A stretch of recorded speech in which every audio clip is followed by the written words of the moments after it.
قصر المؤتمرات بمدينة مراكش كان على موعد جديد مع الفرجة، لكن أبطالها هذه المرة ليسوا فنانين بل مقاتلين يقدمون عروضهم فوق حلبة عراك بدل خشبة عرض فني.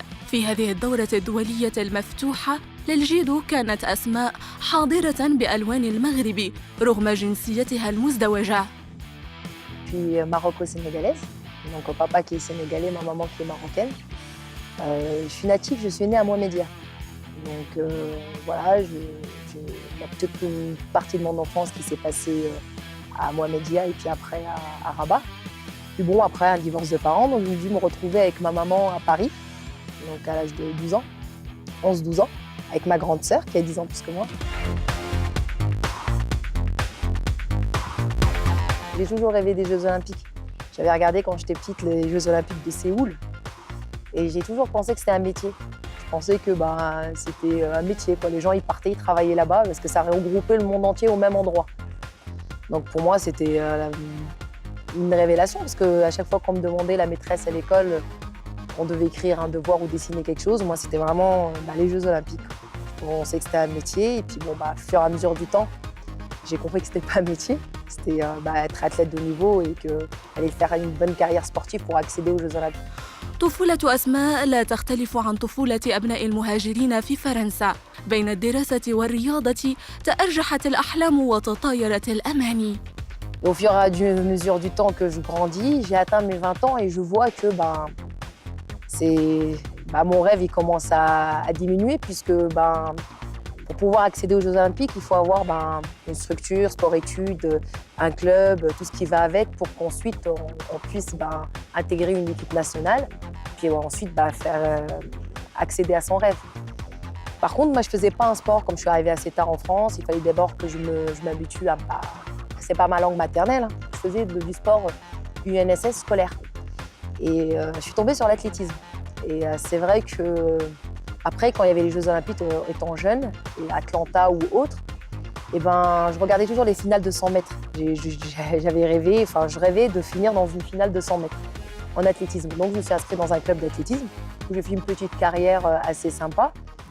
فجأة وجدت الفتاة السمراء نفسها فوق حلبة الجيدو. قادها عشقها للعراك إلى قاعة التدريب وبتوجيهات من مدربها وضعت قدما في أول الدرج. Je pense que c'est le mektoub, hein. On va dire, le destin a fait qu'un jour, je suis entrée dans une salle de judo parce que j'accompagnais un ami à moi qui faisait du judo. Donc, c'était un genre de pari qui me disait que lui, il ferait un 100 mètres. Contre moi, il me battrait. J'aimais bien les challenges à chaque fois, il fallait un challenge. Et il me dit, par contre, tu mets le kimono. Moi, je ne savais même pas ce que c'était le judo. Pour moi, le judo, c'est juste un endroit où ça puait les pieds. Je trouvais qu'il y avait une odeur qui n'était pas terrible, les gens ils transpirent et j'aimais pas vraiment l'odeur du tatami, tout ça, la sueur, parce que moi je faisais toujours les sports à l'extérieur, dégagés. Et je rentre dans le dojo, j'ai pas aimé forcément, je mets le kimono, j'essaye, et puis il y a eu un coach. Et je pense que c'était un peu premier, on va dire, positivement mon Merlin l'Enchanteur, puisqu'il m'avait lancé, je pense, pour rigoler. Il fait, tu sais que tu as un bon physique, si tu t'entraînes bien, tu peux faire partie les meilleurs. Et en fait, cette phrase, je pense que, je sais pas, il a dû la lancer peut-être comme ça. Ça avait déclenché quelque chose qui était énorme chez moi. Donc le lendemain, il m'a revu. Encore une fois. Et puis bon, il a vu que je tenais au judo et que j'étais ceinture blanche, 20 ans. Par rapport à mon âge, toutes les filles, elles ont déjà connu une carrière cadette, minime. Et surtout, notre spécialité, le judo spécialement, c'est comme un peu la gym. On commence très tard, à 5 ans, c'est une famille du judo, parce que la coordination motrice, elle est difficile à apprendre tard. طموح أسماء الجارف جعلها تستعجل الوقوف على منصة التتويج. لم تتخلف يوماً عن حصصها التدريبية لأن حلم النجومية يسكنها. Mon physique m'a beaucoup aidée. Et mon entraîneur, justement, à cette époque-là, à côté de chez moi, il a cru en moi, donc il m'a entraînée. Après, d'un côté de ma petite tête, je me disais ça va être compliqué de rentrer dans une structure, en équipe de France, je suis encore tard parce que je suis en France, ils vont pas me faire confiance, ils connaissent les filles en sport-études depuis longtemps. Et puis, moi je pense qu'après, c'est toute l'histoire de ma vie, j'ai toujours voulu être une super-héros. Ça veut dire que c'est quelque chose qui est ancré en moi. J'avais toujours besoin de faire quelque chose que les autres ne font pas. البحث عن مهنة تحقق من خلالها توازناً نفسياً واقتصادياً. لذا لم تتردد أسماء في طرق كل الأبواب المفتوحة. سلاحها عزيمتها وقوتها في إصرارها على مواجهة الصعاب بكبرياء. J'ai découvert un métier, toujours pareil, hein. Tout est en destin, hein. Je courais un jour, je faisais un footing et je tombe sur un major qui était en train de faire un footing aussi. Et puis c'était à l'époque où les femmes, elles venaient de rentrer dans les sapeurs-pompiers de Paris. Il n'y avait pas beaucoup encore de féminines qui intégraient l'institution. Et là, il me lance juste comme ça, il me fait tu sais qu'il y a des femmes pompiers maintenant. Je fais mais bon, ça consiste à quoi? Je sais que c'est sauver des vies, mais qu'est-ce qu'on fait dans une caserne à part sauver des vies? Il me dit bon, on fait beaucoup de sport. Et là, tout de suite, on fait du sport et en plus de ça, on sauve des vies. Et là, tout de suite, je me suis vue en fait en super-héros, en fait, forcément, hein, une cape, superwoman. Et là, je suis partie visiter une caserne, comment ça se passait. Et là, j'ai eu le coup de foudre du métier. Et j'intègre les sapeurs-pompiers de Paris pendant... Je pensais peut-être faire un contrat de 5 ans, mais je suis restée 10 belles années. نقطة التحول في مسار هذه البطلة هي قرار الملك محمد السادس بتمكين أبناء المغربيات المتزوجات من أجانب من الحق في امتلاك الجنسية المغربية. حينها فتح أمام أسماء باب السماء فأقسمت على رفع علم المملكة في ملتقيات العالمية. J'ai ma maman qui est marocaine. Et ma maman, toujours, elle me dit faut que je pense à te faire la nationalité, parce que bon, avant, c'était par le papa, et puis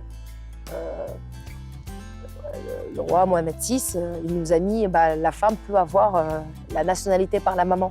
Donc c'était quelque chose d'extraordinaire pour nous, pour la mère marocaine. Et du coup, on a fait les papiers, alhamdoulilah, et puis du coup, j'ai eu ma nationalité, en fait, marocaine. Et puis bon, au fil en aiguille, je rencontre un entraîneur, justement, qui me contacte juste comme ça. Il me dit, je me souviens, c'était un Français à l'époque, il me dit, t'es tunisienne ou t'es marocaine? Je fais, moi, je suis marocaine et j'ai les papiers. Il fait, Asmaniang, mais c'est quoi vraiment tes origines? Je suis sénégalo-marocaine. Il fait, tu sais que tu peux combattre pour le Maroc? Et là, je pense que c'est la phrase qui m'a pris un tournant de ma vie complet. Et mon aventure avec l'équipe nationale du Maroc, elle a débuté après juste un peu avant les Jeux Olympiques, la veille des Jeux Olympiques de Londres. أول الغيث ميدالية ذهبية من دوسلدورف الألمانية قبل أن تتسلق المراتب وتصبح مصنفة ضمن الخمس الأوليات في العالم لوزن أقل من 70 كيلوغرام.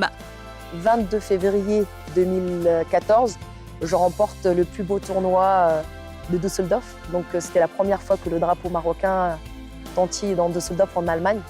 D'ailleurs, la petite anecdote, c'est qu'ils n'avaient pas notre drapeau parce qu'ils n'étaient pas habitués qu'il monte. Donc ils sont partis le chercher à la délégation. Je me souviens, tous les gens qui travaillaient pour la Fédé, ils avaient les larmes aux yeux parce qu'ils n'avaient jamais entendu encore le drapeau monter. Donc je deviens officiellement le meilleur palmarès du judo marocain.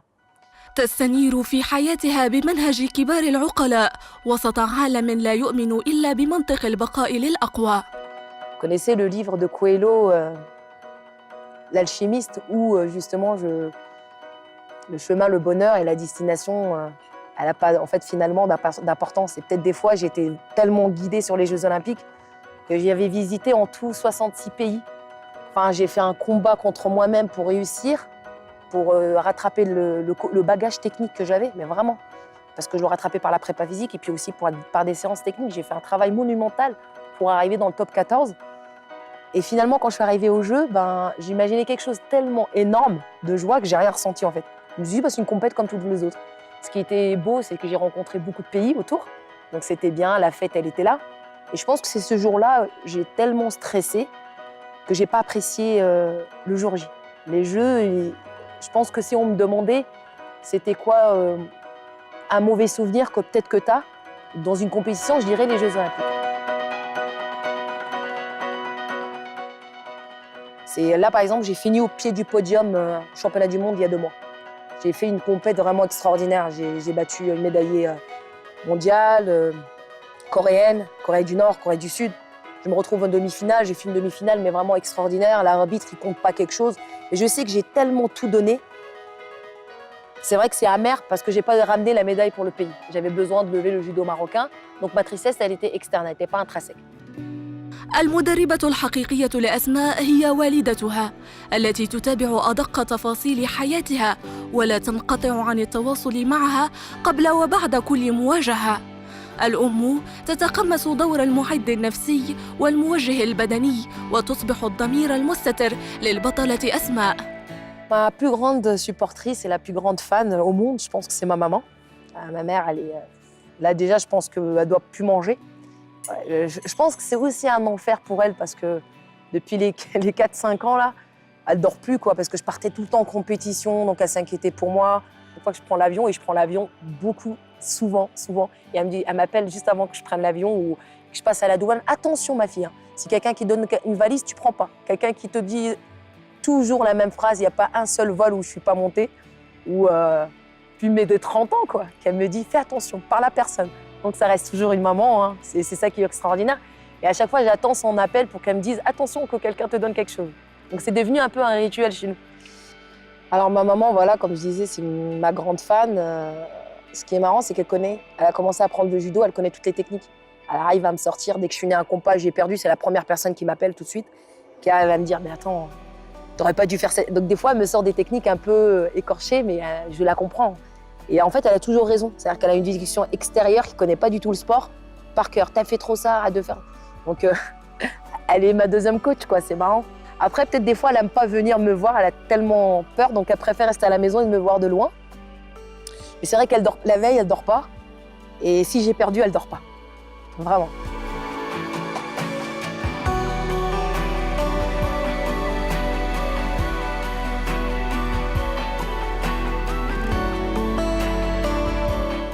زملاء أسماء في المنتخب المغربي للجيدو يعرفون قيمتها ويعتبرونها نموذجاً يهتدى به في الاحتراف.